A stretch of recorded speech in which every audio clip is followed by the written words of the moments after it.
we're excited to have Bobby Gorczakowski from OUTFRONT Media here today with us. He's a research analyst at OUTFRONT Media, and just want to make note of that. With these sessions, we do want to make sure we're getting a broad breadth of the industry. So we do want to do use cases with operators, with agencies, but also different roles within the different members. So we're excited to have first time to have somebody from the research role within an operator. And again, just want to give Bobby a chance to say hello and tell us about what he does at OUTFRONT.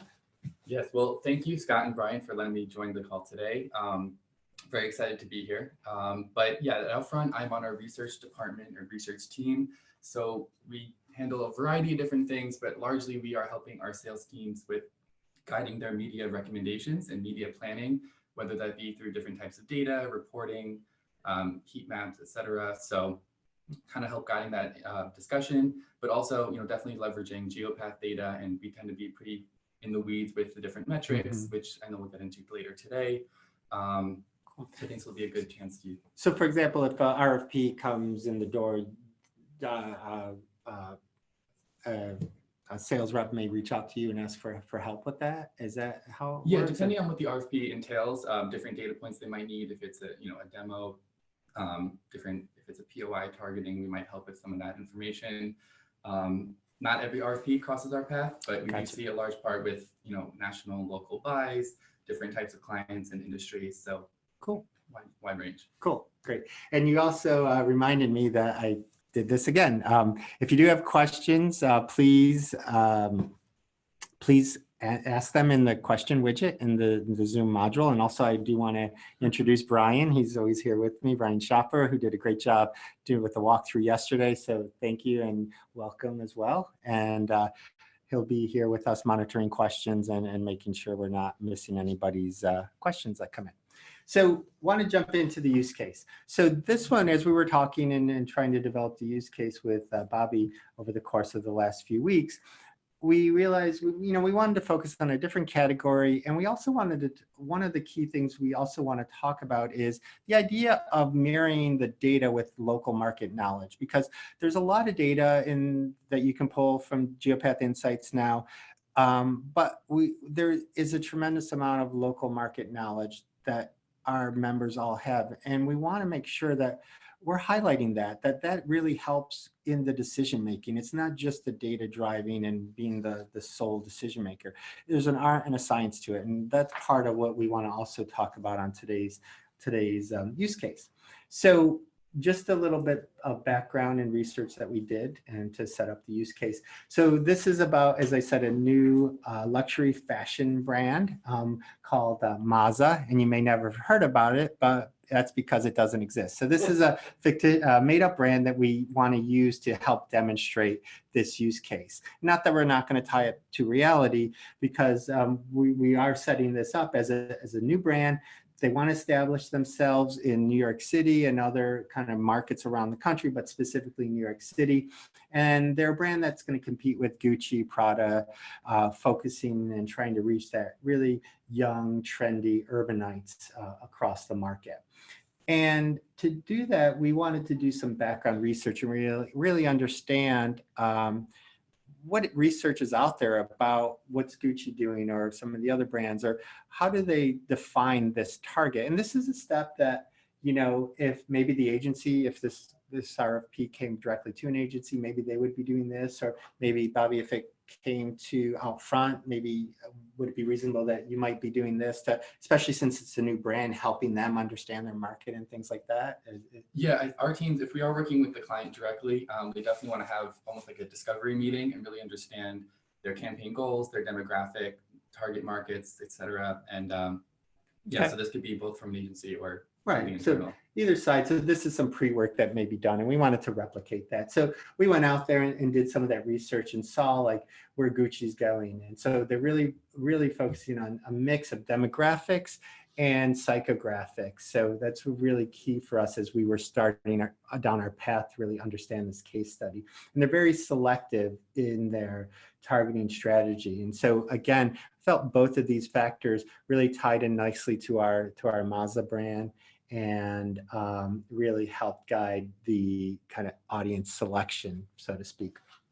And so, again, further information we were able to find was, the segment should consist of high income, high status, trendy consumers, and even found this customer segmentation slide. So looking at a range of ages 20 to 50, who buy products that's, they want to be on trend, and also look at quality. So again, all qualities of an audience that seems like it would be appropriate for our new brand.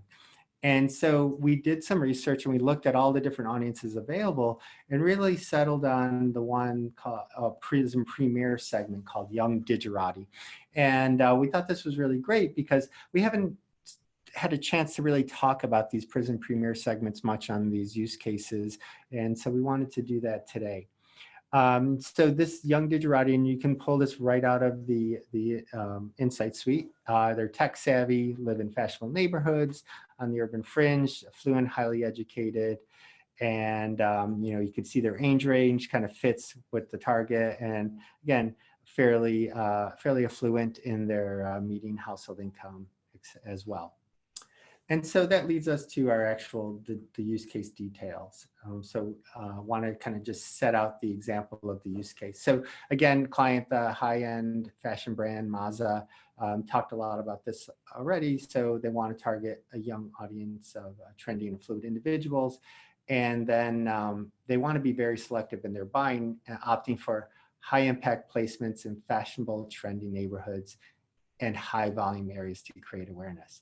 So Bobby, when you see something like this, like what is your first reaction?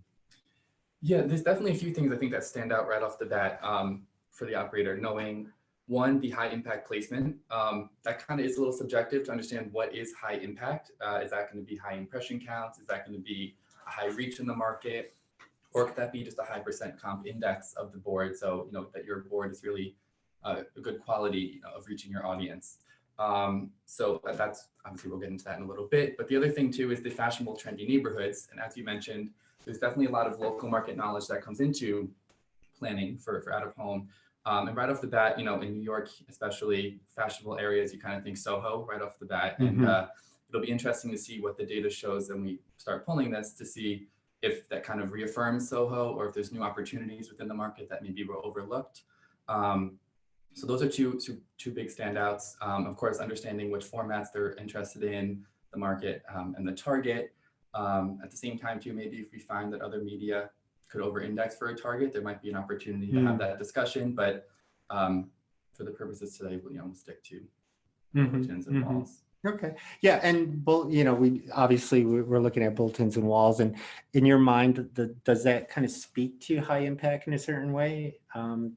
Just because of the type of inventory that it is? I mean, granted, it's the size of these formats is definitely impactful. They definitely yield larger impressions than most other formats, given that they're both static too, kind of getting that constant exposure within a market. Right. But it really depends on where an operator is placed in a market. Sometimes other formats could be more premier for them, but thankfully at OUTFRONT, we do have a nice coverage in New York, and I think our bulletins and walls are in a bunch of areas that we could worth targeting. Great, cool. So obviously New York DMA, and we started looking at target impressions first. And so we pulled the top 25 units based on target impressions, and just to see where they are in the market, and wanted to just, as we go through and dig deeper into that, you see where we've kind of highlighted the circle where they're mostly clustering, and you see the Port Authority, Times Square, Herald Square, Penn Station, and any thoughts on that as we were kind of working through pulling this data together? Right. I mean, right off the bat, high impression boards, you kind of are skewing to a Manhattan area most likely, and regardless of the target. But this target also should confirm that there's a large cluster in the Midtown Manhattan Times Square area.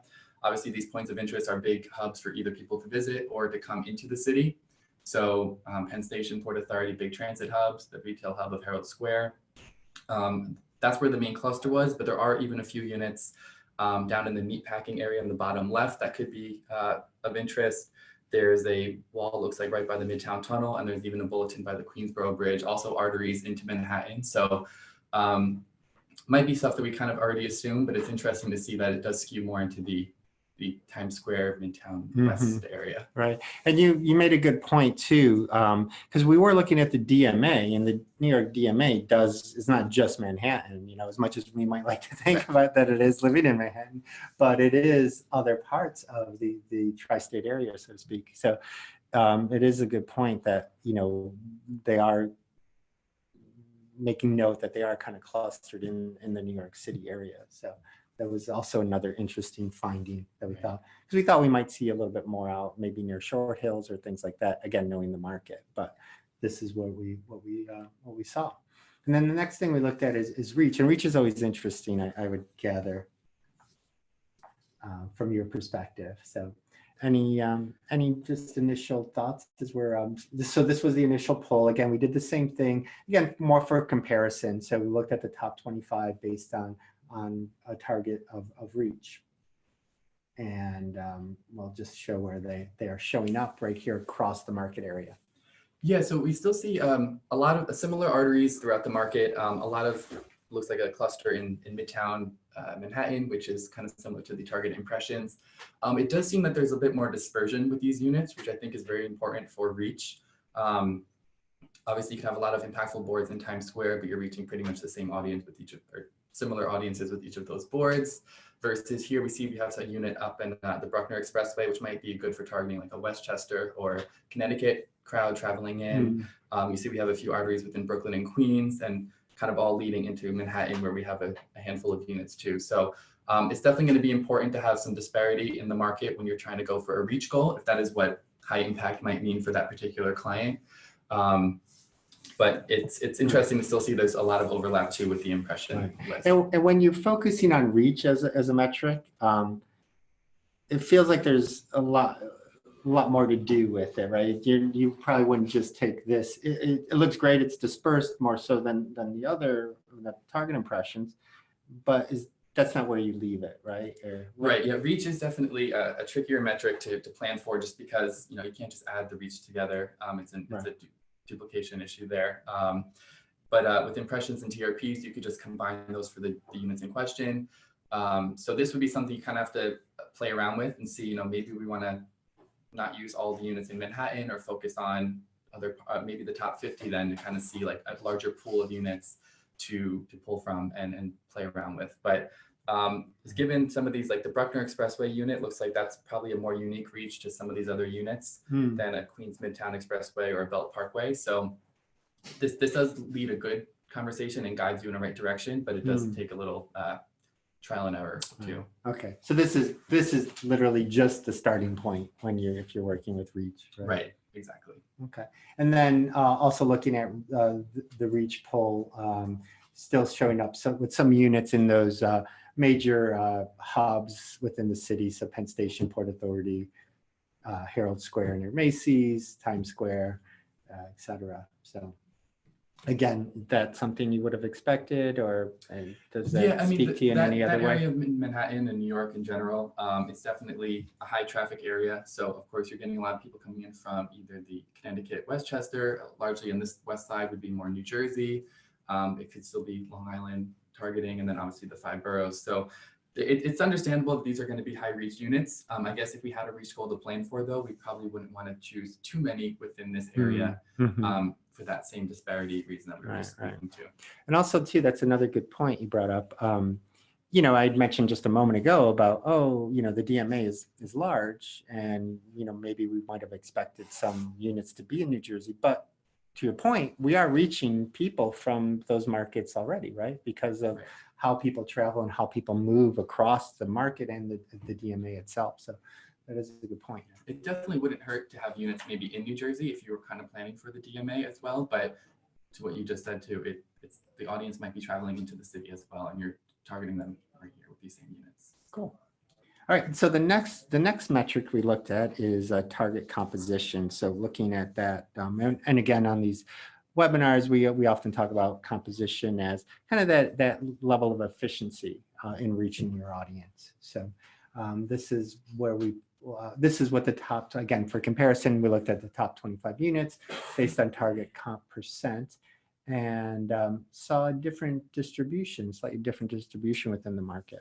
Yeah, I mean, right off the bat, you see we're kind of losing that Midtown West, Times Square area concentration of units, and now we're seeing a little bit more downtown, which I think we'll get to in a sec. But even in the units in Brooklyn, I found interesting that they seem to be a bit more on local roads versus the major highways and major arteries surrounding or passing through Brooklyn. So when you're going through percent composition and percent comp index related, they could be a very different story. Still worthwhile and still very effective in targeting. Again, these boards will have just a high target impressions compared to their total impressions. So there's really maybe less waste, you could say, on these units on visibility. But if you are looking at maybe a CPM goal, the target impressions might be your conversation point. So it is interesting. But the cluster that we are seeing here, it looks like it falls, and I think on the next slide we go into that, it's more into the Soho area, which is kind of where we thought that local market knowledge was going to lead us in the first place. So again, it's using the data to kind of reaffirm the stuff that we already know, getting some metrics behind it, as opposed to any sort of assumptions that could be made. But obviously there are a lot of fashion brands that advertise down in this area already, and obviously based on this slide, there's a lot of luxury stores or luxury clothing stores in this area. So it makes sense that it has that location proximity that out of home is great with providing, but also kind of confirming that with audience-based data as well. Right. And if you were on the session yesterday, this slide here, all those points of interest are some of the competitive stores, brands that have store locations that might be, competing with our brand Mazza. And then, so we looked at 3 different metrics, and now it's to like comparing the where they are and comparing the actual metrics, where we start to really understand kind of the results here. So this is the inventory set based on target impressions, and so they're in green, and we're going to layer in all of the other inventory sets as well. So this was adding in the inventory based on reach, and then we're going to add in all based on the target comp.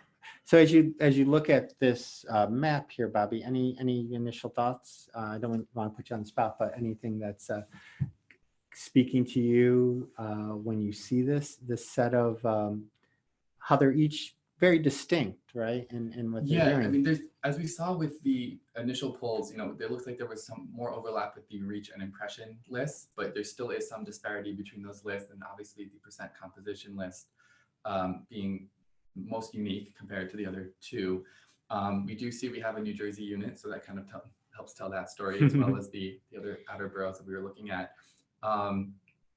What I found interesting too, which I noticed in the Excel list that Brian was so nice to send to me, I actually noticed that there was actually one unit of ours that fell within the top 25 of all three of these lists. And I found that interesting just because, it looks like target impressions, target reach were yielding more unique units, but then along with composition, there was that overlap. And I think that really tells like that particular unit might be a really effective unit for your client because it kind of hits all the check boxes. Not that the other units may under index or not index as high, but that was a nice marrying of all 3 metrics. And I think that's the best story we could probably offer. It's if it kind of checks off multiple boxes, multiple metrics. And so I found that just a little interesting. I know we can't really see it from this map. They're probably all overlapped, but it was just something that I wanted to dig into, and it was an interesting insight. But taking units from each of these lists too, we could get some nice disparity across the market. We have, Midtown, downtown Manhattan. We have the Brooklyn and Queens. There was that unit up in the Bronx, and then the New Jersey unit. So it kind of marrying the 3 lists will be a very nice approach, and I think probably one of the better plans we can offer, factoring in, availability, costs, and stuff like that. Gotcha. I just want to check, are there any questions? Yeah, we had a question. It was actually just about if you could go and reiterate what each of these colors were. We don't have a key for this, but if you could just go back and just kind of. Sorry about that. Yeah, so comparing the inventory set. So the green were the target impressions. So that was the first set of units we went through, and then we're layering in the target reach. So again, that was the second set. And then the third was target composition. So I'll flip through that again just to, a little slower. So target impressions, green, target reach, blue, and target comp, red. And then we looked at the metrics, right? Because those are all very important as well, right? That's what we want to how we base. There's the geography, there's the distribution, but then there's also the performance, right? So we have a comparison chart that goes across those three major metrics that we across three major metrics for the three inventory sets that we pulled. So, and you could any thoughts on this? Yeah, well, as I kind of mentioned earlier with my particular role at OUTFRONT, we kind of a little bit more in the weeds on the data side. So I definitely like diving into this stuff. We'll see here, obviously, target impressions are yielding the highest target impressions, which is not surprising. The target reach units were a lot in the similar areas as the target impression units. So those impressions are pretty close, which is, again, kind of on par with what we were seeing visually. It is interesting, though, the target composition units had a little bit more of a drop in impressions. But if you look at their comp index, these are much more favorable in regards to targeting, at least by an index metrics, targeting this particular audience. So it really comes down to, maybe what are some of the driving metrics that the client will want to see. Again, if it was more of a CPM conversation, you would maybe look at impressions. The reach goal would be important to kind of get that disparity in the market. But maybe a high index is really the most compelling story for a client and understanding what are the best units for them. And the other interesting thing I found here too is that even the target impressions and target reach boards, although they weren't based on index, they still have pretty high indexes as an inventory set. So that might be a nice marrying of the two metrics there to understand that these are pretty favorable boards to use. So a lot of different options we can kind of go into. I mean, of course, these were all 25 unit lists and there was some overlap. So we might be looking at roughly 50 to 60 units. That may not obviously be a realistic amount of units that a client would buy. So we might have to see what are then the top performing ones, maybe in each inventory set. So you would typically pick from maybe like a list, starting with that list and narrow it down? I mean, in this example, because we kind of just at high impact, we would maybe picking from all three lists would be important or beneficial, but it really depends on what's the client's campaign goal and what are they going to find to be high impact. So that might be another question or a conversation to have with the client, or if we kind of take our own liberty and try to build this our best recommendation, then maybe we do a mix of the three. Okay. And of course, there was that one unit that hit all three lists, which I think was definitely something worthwhile then to focus on. Ironically, it was a unit not in Soho, which we might know, so that might be a new opportunity unit for some of these luxury fashion brands. That's interesting too. I wonder, having the ability to now look at these types of audiences for inventory for different units, it maybe helps you kind of define a personality for that unit, maybe more so than you could in the past, I guess. I don't know. I'm getting at just understanding other audiences that it might be good for that you might not have even thought of. Yeah, I mean, all the new Geopath data and the Insight Suite is great for both sides. The media planning aspect of it, where we kind of say what are the highest indexing or highest reach impression units, but also on an operator side, we can kind of tell this personality story, like you mentioned, of a board, and maybe tell more of a story around that as opposed to, and try to sell that specifically as opposed to always incorporating it in a plan of metrics. Or a lot of clients might have perm units and they might want to know a little bit more about, something that they've bought in the past and understand the full profile and what index is high, so that data is available. Yeah, and I guess that could impact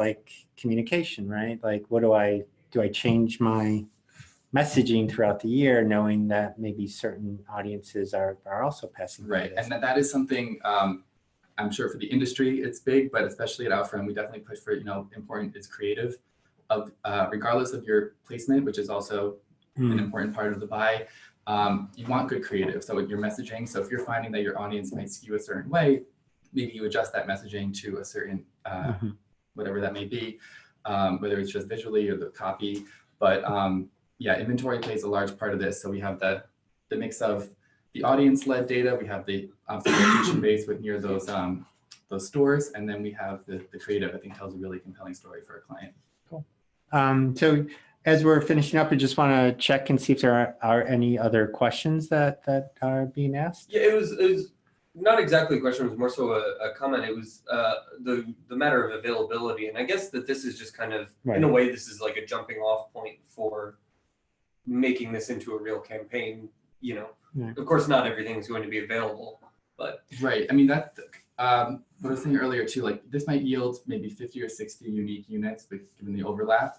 That would be something that an operator like ourselves would have to address internally to understand what is available for the time frame they're looking for. And then also, obviously, pricing comes into play where, you know, all these high impression boards might in fact be some of our maybe highest cost boards, in which case, you know, we wouldn't want to, that may not be favorable for a client. Maybe for a new brand starting out, maybe they can't, you know, maybe an entry level into the market. And as they expand, they might be willing to go for those higher boards. So, I mean, every client's different. It's not that that has to be the case, but it is something that, you know, availability and pricing is something that's factored in every scenario. Great, cool. Well, again, we'll a couple more housekeeping things before we finish up. So if you do have any last minute questions, please let us know. So our December, and I have it in quotes, December Insights training sessions, given the holiday and the end of the year, we're actually going to do our December sessions in the first week of January. So January 7th, we'll do our foundational one, and January 8th, we'll do our advanced level session. And what we're hoping to do with that one is actually take another look at this use case, but from an agency side and maybe even a different market. So that's what we're planning for in early January. So we're excited about that. And again, if you missed yesterday's session or if you missed any of the other sessions, you can always go to our website and go to the Geek Out tab and scroll down to our Out of Home Office Hours. From there, you can access the most recent ones as well as our entire YouTube channel of webinars available. So one last check. Yeah, we got a question. It's actually a really interesting one. I'm going to bring my computer over. Okay, so we just have one more question coming in, and Brian's going to read it off to us. Once you check availability from the total units you were looking at and taking into consideration, do you take the available units and then bring them back into the Insight Suite and recheck metrics again? So would you, once you've netted it down, would you rerun the metrics on that specific group of units again? Yeah, well, I guess it depends, because if you're looking at maybe just a total target impressions or a target TRP, you know, metric, those are additive. So that's something you can kind of just see what's available and add those up. If you're looking at a target reach goal, that would be something you would have to rerun into the in the Insight Suite to understand what is that new metric. But there are you know, if the order of steps could be different by each operator. I mean, this is something where you can maybe start with what we did here. Maybe you want to start by just seeing what are the available units and then kind of running like what are the highest indexing or highest impression. Every operator, I'm sure, is going to be different in that and how they handle that. But whatever's the easiest or the most straightforward workflow, it would make the most sense. But yeah, there's really no definite answer to that. I guess it kind of depends on a case-by-case scenario, but especially for a target reach goal, that would be something that we would definitely have to go back in and rerun based on the subset of units that we ended up selecting. Cool. Well, again, I do want to say thank you. It looks like one more last question came in again. We're getting some really good questions. This one says, with larger population markets like New York, do TRPs matter less? That is an interesting question. I think that still comes down to, at least from what I've seen, and you know, maybe I'm not necessarily having conversations directly with the clients on these, but I do feel like that is a client preference. Yeah, would it depend on the client? Like, are they TRP? I know, just again, working with a lot of our members and fielding questions that they have for us. I get the sense that like TRP, some clients are TRP driven, some clients are whatever, you know, reach driven, target, you know, impression driven. So I mean, looking at the comparing of the sets that I think is up on the screen right now, like it's interesting that if you went for the TRPs against the target composition units, the inventory set, since the target impressions are much lower, you wouldn't see as many TRPs for that. But if index is more of the compelling story there, that might kind of Right. take a Right. be more important for Right. And I guess in a larger market, it's a little harder, correct me if I'm wrong, it's a little harder to get a higher TRP number, right? Because you have to, yeah, I mean, obviously the you New need York more DMA inventory. being as massive as it is, it's definitely a large population base to be comparing against. But you know, and obviously too, the thing to note too with the target impressions, even though those are higher impression inventory sets, you know, this could be, and maybe not this example, whatever profile point you're using in the Insight Suite could be fairly niche, in which case you're going to have a smaller impression count. Also, you know, your population count would go down within the DMA, but yep, you know, there's a lot of things changing kind of when we apply a target and how that story goes. So there's no, I guess, set answer with that again, but just looking at the metrics here, you would see that, you know, the target impressions and target reach inventory sets might yield a bit more favorable TRPs, but comparatively to the other set. three, But then again, of course, your index is almost at 100 points lower, 75 points lower. So it's so it's maybe the could be 6 1, half prioritization dozen of to those be metrics for the client.